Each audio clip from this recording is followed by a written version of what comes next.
Hello, बच्चों. Let's read the given question. The question says, in the following circuit, the EMF of source is E naught equals to 200 volt, R is 20 ohm, L is zero point 0.1 Henry, and C is 10.6 farad, and frequency is variable.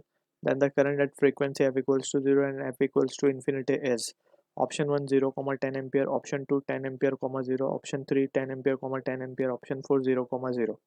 So to understand the given question, we need to understand about the basic concept of RLC circuit connected to a alternating source. So let's say हमारे पास एक RLC circuit है जिसमें है resistance R, inductance having self inductance value L and capacitor of capacitance C, और ये एक alternating voltage के across connected है.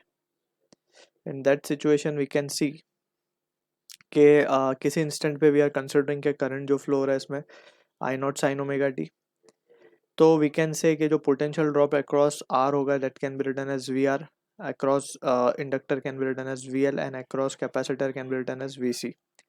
अब हमें पता है कि जो रेजिस्टर में जब करंट फ्लो होता है so voltage that is potential difference and current दोनों ही फेज में होते हैं.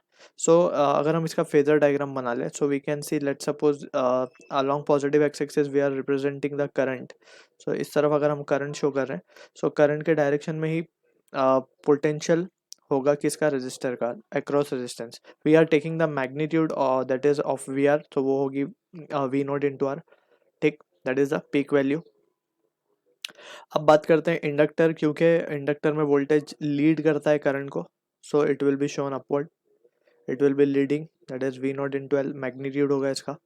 And capacitive circuit, capacitor lag करता है, सो इसको हम लिखेंगे वी नॉट इंटू सी नीचे की तरफ, राइट. अब इसमें केसेस डेवलप होते हैं if V naught L is greater than V naught C या वाइस वर्सा, तो जो रिजल्ट हमें मिलता है that is V naught is equals to, ये हमें कुछ मिलता है I naught into R square plus, यहाँ पे हम लिखेंगे, हमने वी नॉट को कन्वर्ट कर दिया है just into I into R में.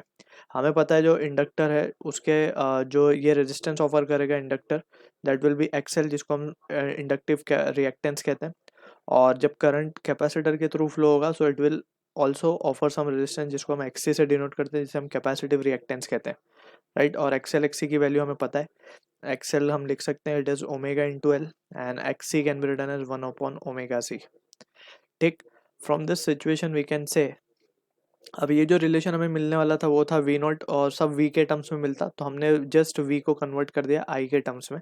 सो रेजिस्टेंस के अक्रॉस जो भी होगा that can be written as I naught into R the whole square. So इसी तरीके से we have the value that is X L minus of X C the whole square. So ये result हमें मिलता है which we have already derived. So इसी को हम कहते हैं total resistance of the circuit, जो कि पूरी ओवरऑल सर्किट जो रेजिस्टेंस टोटल ऑफर करेगी वो उसे हम कहते हैं इम्पीडेंस, जिसको डिनोट करते हैं जेड से. देयरफॉर यहाँ से हम लिख सकते हैं V naught is equals to, या फिर हमको ई नॉट भी लिख सकते हैं, that can be written as I naught into Z. ठीक, अब यहीं से we have to find the value of, हमें फाइंड करना है current. So we can say therefore current that is I naught, जो कि मैग्नीट्यूड है करंट का, आई नॉट पीक वैल्यू उसकी, so it can be written as E naught by Z, और Z हमें पता है क्या है. ठीक है, ये एक्सप्रेशन हमारा जेड का है. So accordingly we can calculate its value. So first part में बात करते हैं when f is zero, when f is zero. So f zero होगा तो हम पहले एक्सएल की अगर बात करें सो एक्सएल के लिए हम क्या लिख सकते हैं, ओमेगा इंटू एल, ओमेगा होता है 2 pi into F into L, तो ये हो जाएगा हमारा क्या, जीरो. अगर हम बात करें एक्सी की तो एक्सी क्या होता है 1 upon omega C, that is 1 upon 2 pi f L, तो ये हो जाएगा 1 upon zero, that means infinity, right, tends to infinity basically. अब यहाँ से वी कैन सी कि अगर हम ये वैल्यूज को सब्सटीट्यूट करें so we can say therefore I naught क्या हो जाएगा हमारा, अब ये दोनों ही इन्फिनिटी है और नीचे तो इनफाइनाइट है, तो ये हो जाएगा हमारा 200 upon infinity that will tends to zero, right. So first part हमें मिल गया zero. Similarly when f is equals to infinite डालेंगे हम तो एक्सएल की वैल्यू क्या आ जाएगी, एक्सएल इनफाइनाइट आ जाएगा एंड एक्सी क्या आ जाएगा, एक्सी जीरो आ जाएगा, right. So in that situation we can see